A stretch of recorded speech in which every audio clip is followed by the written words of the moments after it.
schedule an informal chat with an internal recruiter about your desire to move around. Finally, don't turn away outside entreaties. Working in your favor is the fact that highly skilled workers whose salaries have barely budged in real terms since before the financial crisis are starting to get feelers from competitors, says Ryan Hunt, a career advisor at Career Builder. So companies will have to do more to keep their best workers, he says. Move number 6, your insurance. Shore up your safety net. Old strategy.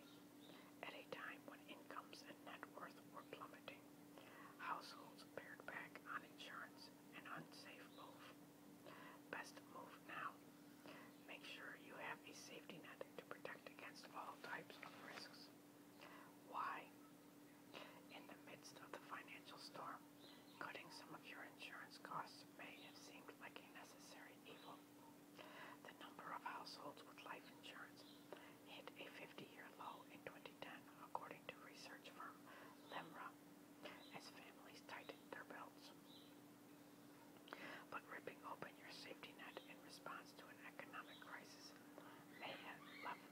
may have left you and your family vulnerable to unexpected life events like illness, premature death, or even a natural disaster. So just as you would review how your retirement funds are invested, you need to reevaluate your insurance coverage to make sure it's not out of sync with your post-recession status. The last thing you want is to survive the financial crisis only to be upended by a different type of emergency. How to land this plunge? For life insurance, the goal is to make sure your spouse and kids have enough money to live comfortably. And major expenses like college. Roughly speaking, that's anywhere from 5 to 10 times your annual salary. Stopped paying your premium or lost your employer group coverage. Then start shopping. A 10-year, $500,000 term life policy from TIAA CREF would cost a healthy 55-year-old man about $1,000 a year.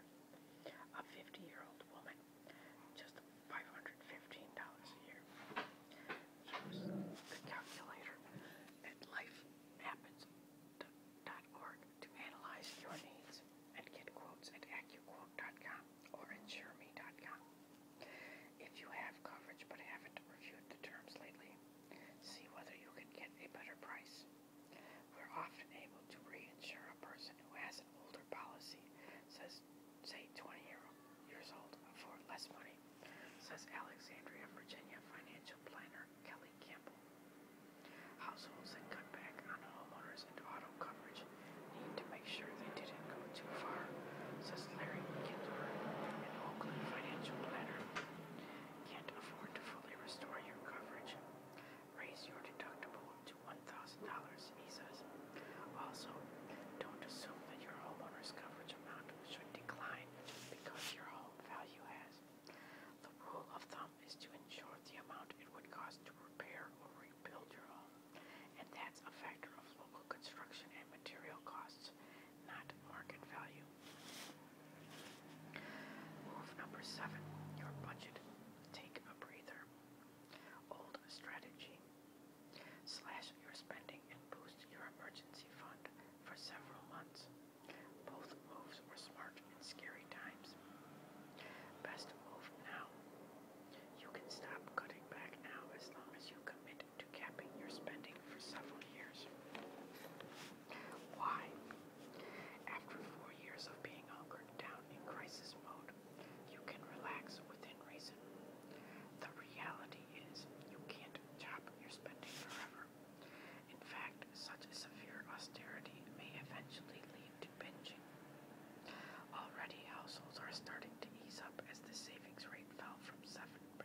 to maintain your intended savings withdrawal rate.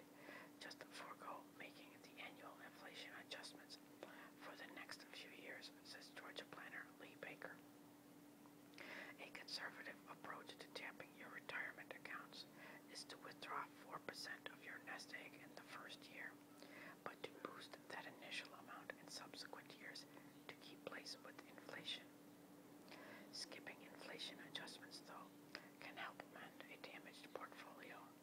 T. Rowe Price found that if you retired with $2,000,